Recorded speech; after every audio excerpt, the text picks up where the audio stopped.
Well, what happened to your officer? It looks like there's been a murder, Detective. Who's the victim? His name is Macroeconomics. He is a professor at the University of Oxford.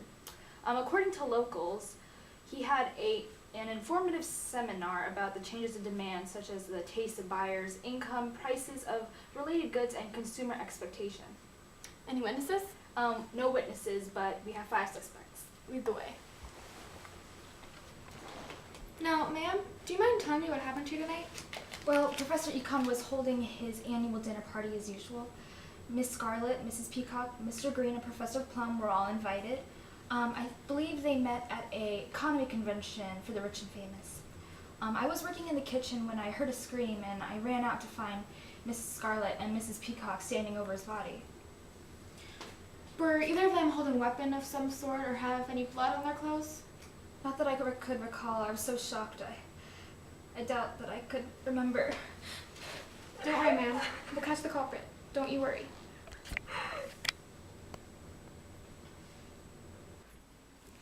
Can you tell me what you were doing standing over the deceased?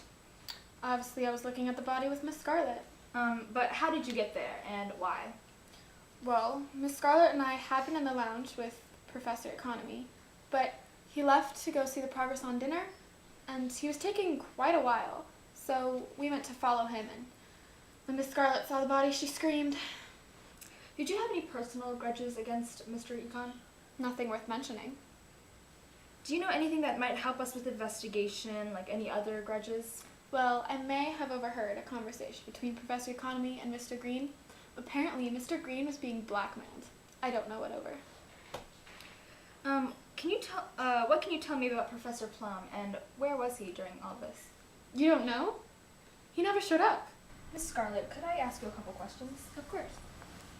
Could you tell me about the relationship between the 2 professors? Did they have a rivalry of some sort? No, of course not. You see, the truth is much juicier. Professor Plum was the illegitimate child of Mrs. White and Professor Econ. Do you think that either Mrs. White or Professor Plum had anything to do with this? Professor Plum wasn't here, so I doubt that very much, but Mrs. White might have been trying to get the inheritance that her son would have gotten. Miss Peacock led me to believe that Mr. Green was on bad terms with the Professor Econ. Would you know why? Probably money. They were both members of the FOMC, and I don't think I ever heard them talk about anything that wasn't the economy. But I find it amusing that Mrs. Peacock is talking about other people's relationships. I wouldn't be surprised if she is the murderer. She has recently been widowed for a 4th time. All of them experienced a strange or tragic accidents or mysterious disappearances. Everyone thinks she's the culprit, as each one has been richer than the last. Why would Miss Peacock have motive to kill? Well, don't you know? He was her 4th husband. Oh, okay. Thank you for your cooperation.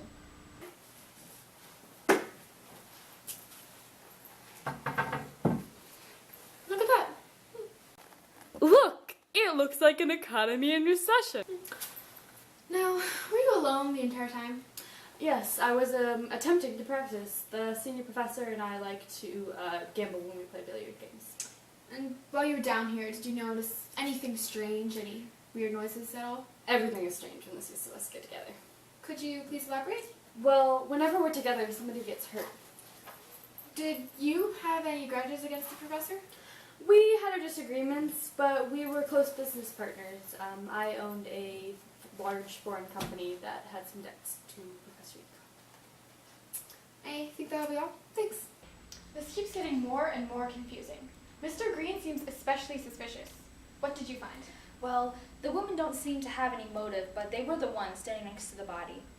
Professor Plum actually turns out to be the son of the victim and the maid. And I also found out that Mr. Green had some disagreement with Professor Econ. Something is definitely not right. Do we know the cause of death? No, sir, but his wounds suggest that it was caused by a knife or a candlestick. It's only a matter of time before we find the murder weapon.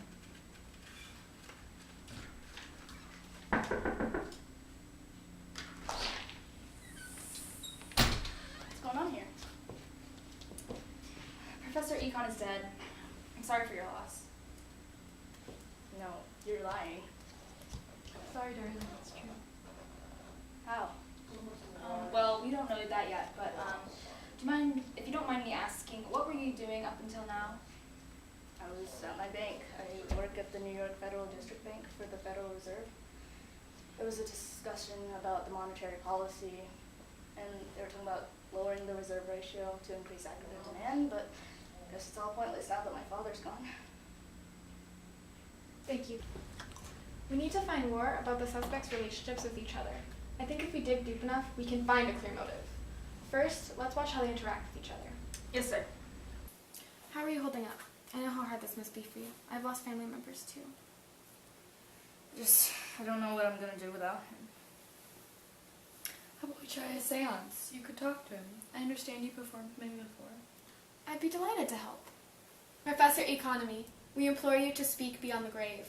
What last words do you wish your son to hear? Please, 2 fingertips. Now ask a question. Father? Is that you? You may ask a question, Professor. What happened to you? Who did this to you?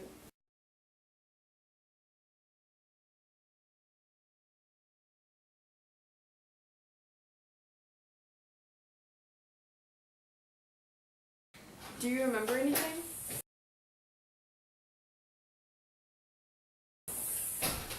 What do you remember?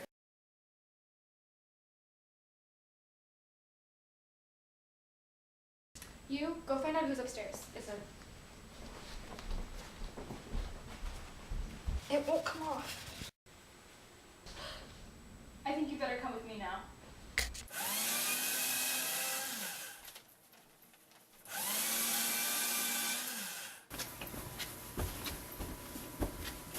Why are you looking at me? That was a little suspicious. What was he doing with a shredder?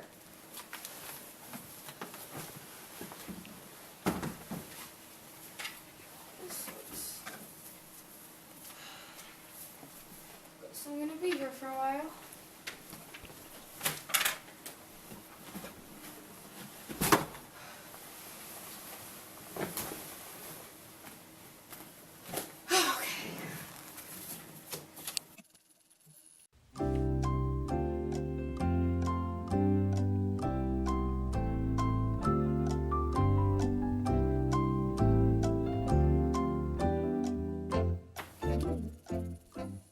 Possibility curve, underemployment, massive debts, plan to go into bankruptcy. Per unit production cost, $40, productivity 2. What's this curve? Capital goods, consumer goods. What does this mean? Is there anything here that would help? Mr. Professor has notes? What is this? Wasn't he chairperson of the FMC? Oh, the FOMC. Okay. And they... What?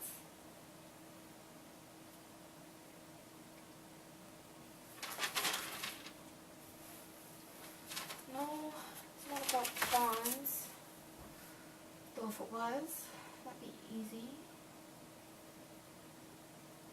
There's a recession curve that Billards look like. Where is this? This looks so familiar. Okay, so there's something about Mr. Green's company and Mr. Plum's bank. Well, Professor Plum's bank. So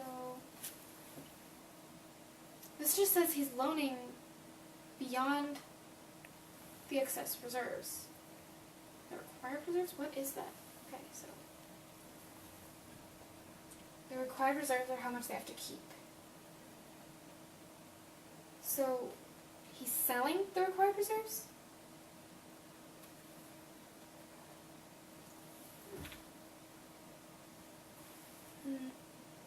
Mr. Professor... Okay, so Professor Plum was selling the required reserves. And his father, Professor Economy, was planning to raise the reserve ratio even more. and was blackmailing his son. And Mr. Green's economy, underemployed according to the PPC, and was selling way more consumer goods than capital goods for years. So now that they can't sell anything, he's filing for bankruptcy. Shit. Oh well. So they both have a grudge against him. Huh. Think I understand now. Guess we have a motive. Might I ask where the other ladies have gone? No one knows? How very strange. Oh well, I feel you all know that the culprit is in this very room. I found this. Mr. Green, you have been close friends with Professor Plum for quite a while, haven't you? I'm sure you would hate to learn your best friend's mother was going to jail for trying to protect your son. This paper you failed to destroy proves that had Professor Economics lived, he would have made Mrs. White and her son lose all of their money. However, now that he is dead, they too are the sole inheritors of his estate. That, coupled with the blood found on Mrs. White's apron and the knife in her possession, makes her very suspect indeed. Mrs. White, you were closest to the body and were alone at the time of the murder. Do you have anything you'd like to say, or should I arrest you now? No, I am guilty. But my son will receive the inheritance even if I have to rot in jail. No. Mother, please. Honey, I'm sorry. I did this because I love you. But now you have to let me go.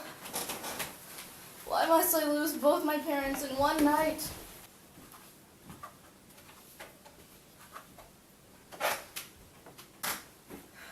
My condolences to you both for such a trying ordeal.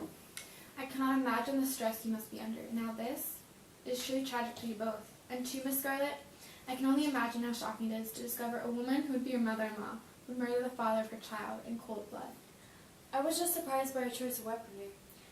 To think she would kill Professor Economics in the dining room with a candlestick, it seems kind of weird, right? Miss, I wonder how you could have known it was a candlestick when I told everyone else it was a dagger. Obviously, she doesn't know what she's talking about since you said he was killed with a knife. Yes, well, interesting thing you should know about me. I lied. I knew the two of you had played it off too perfectly to catch without some sort of confession. You see, my associate is currently going to look for Mrs. Peacock, who, I'm sure, is trying to hide a candlestick for the two of you. And when she tries to make a deal, which she will, the two of you are going to suffer. So I suggest the two of you start talking and fast. I didn't do any of it. It was all her. You came up with the idea. I just got the others' help to hide the evidence and let you in without anyone noticing. You murdered your own father, and I let you into the conservatory, and this is how you treat me?